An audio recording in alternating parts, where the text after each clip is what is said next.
Friday, August 21st, 1992. Chaos erupts in the mountaintops of Idaho as federal agents surround a Special Forces veteran and his family. Units within the ATF, the U.S. Marshals Special Operations, and the FBI's elite hostage rescue team moved in and launched a tactical assault, leading to a disastrous 10-day siege that would forever go down in American infamy. And by the time it was all over, blood would be spilled and the truth would be revealed on the foothills of Ruby Ridge.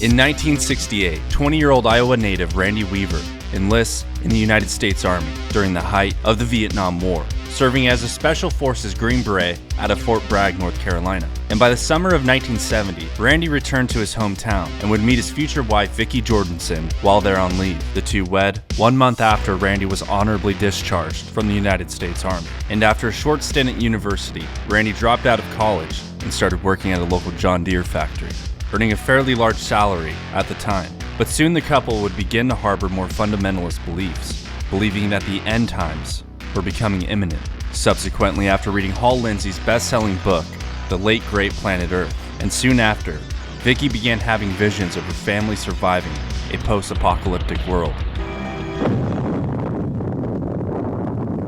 The prophecies speak of the coming of an Antichrist. And as an economic crisis devastated farmers in the Midwest, the Weavers took this as a sign that the end times were in fact coming. They packed up, purchased a 20-acre property in Boundary County, Idaho, and moved their growing family cross-country, building a cabin in the woods and living off the grid to separate themselves from a corrupt and dangerous world. The couple began to homestead and homeschool their son and 3 daughters. But Vicki's visions from God of a post-apocalyptic world continued. And although the Weavers' religious beliefs broadly fell under the umbrella of Christianity, their specific beliefs were very different, as they followed many practices of Old Covenant laws and referred to God as Yahweh.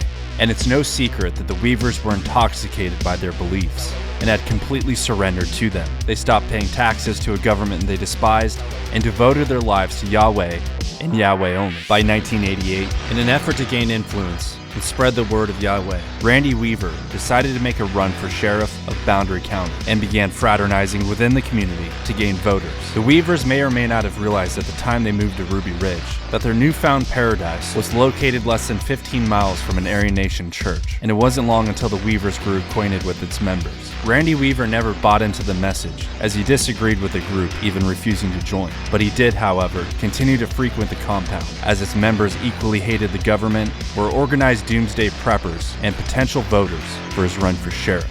The leader of the compound, Richard Butler, held a gathering every summer where a bunch of racist-ass dipshits hung out, and they all shared one immediate goal: to declare war against the United States. Splinter groups would often return home from this event, ever so inspired to act upon this goal, and law enforcement personnel made it a priority to find out who's there, what they're doing, and what they're going to do next. And instead of doing what they should have done, which is going full Inglourious Bastards on the compound, the ATF deployed an informant into the compound. The informant approached Randy Weaver, telling him that he wants to move to the area permanently, but was struggling financially and looking for income. And by the time the conversation was over, Randy Weaver agreed to saw off some shotguns, and the informant pointed out exactly where to cut the barrels. And just like that, after one conversation with an ATF agent, Randy Weaver committed a federal offense.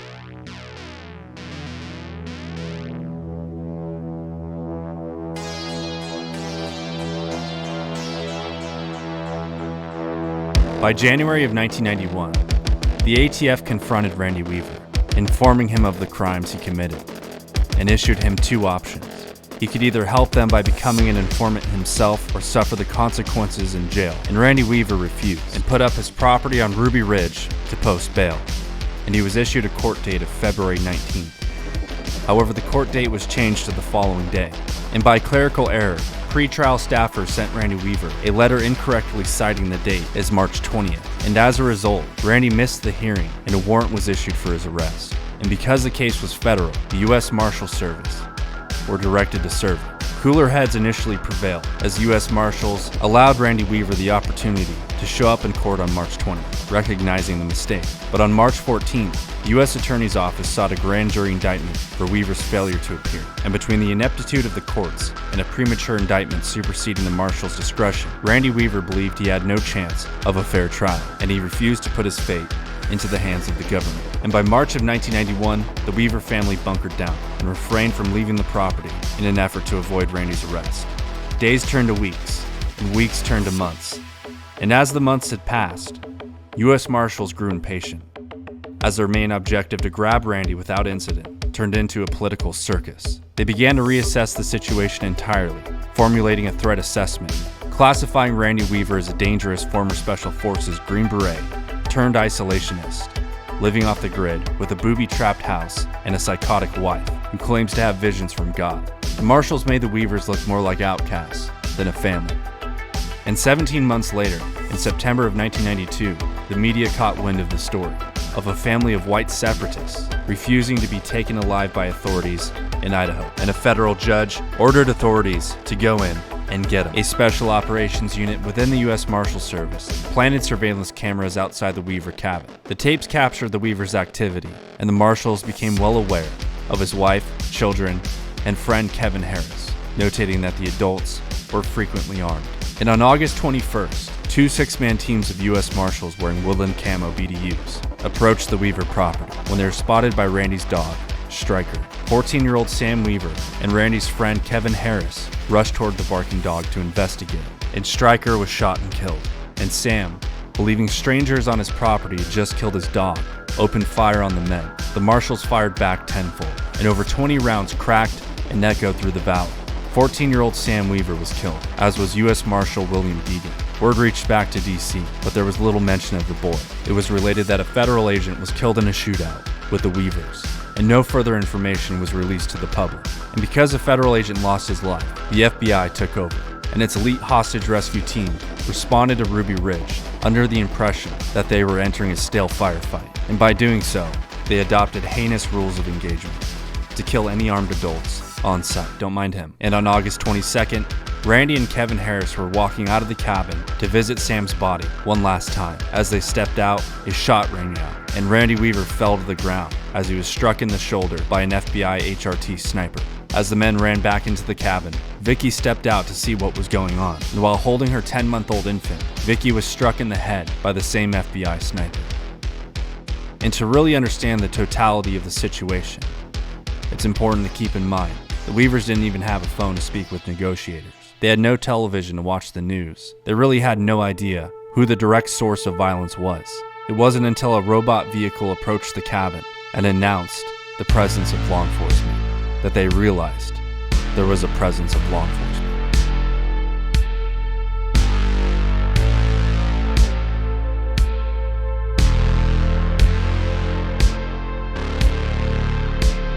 The feds slowly moved in and surrounded the cabin, discovering Sam's body for the first time. The report of this finding was quickly picked up by the media, and the narrative began to shift, and the public was outraged over the death of Samuel Weaver.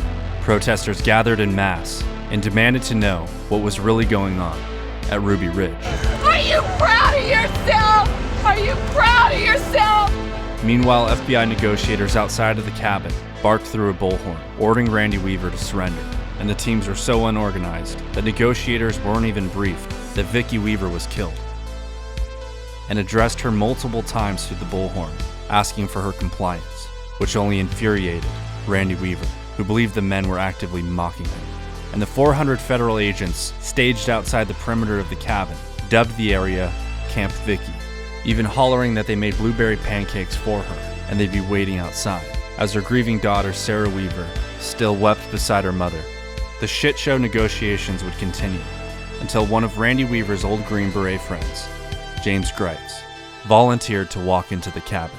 Federal agents obliged him, and after Greitz greeted Randy and entered the cabin, he was in disbelief that Vicky was killed by federal agents.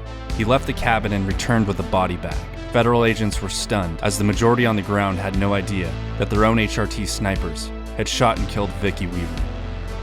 On the 10th day of the standoff, Kevin Harris, Randy Weaver, and his children walked out of the cabin with James Greitz. Both Kevin and Randy surrendered.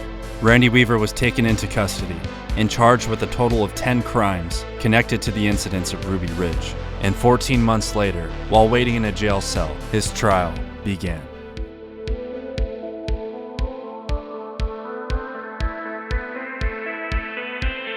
On April 14th of 1993, his trial begins in a federal courthouse in Boise, Idaho, and by July 8th, Randy was acquitted by a jury of all charges except the failure to appear, of which he was fined $10,000. Kevin Harris was also acquitted of all charges. And in August of 1995, the U.S. government awarded Randy Weaver $100,000 and $1 million to each of his 3 daughters, and Kevin Harris was awarded $380,000.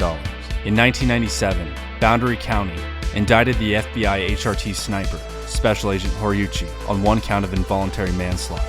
But the case was removed to a federal jurisdiction, who dismissed it upon receiving it, and he was never charged. You don't have to agree with the Weavers or their lifestyle to understand that what happened to them was incredibly wrong. This lady here was my wife of almost 20 years. She was a very intelligent lady. The best mother I knew, the best wife I knew. You don't forget that stuff.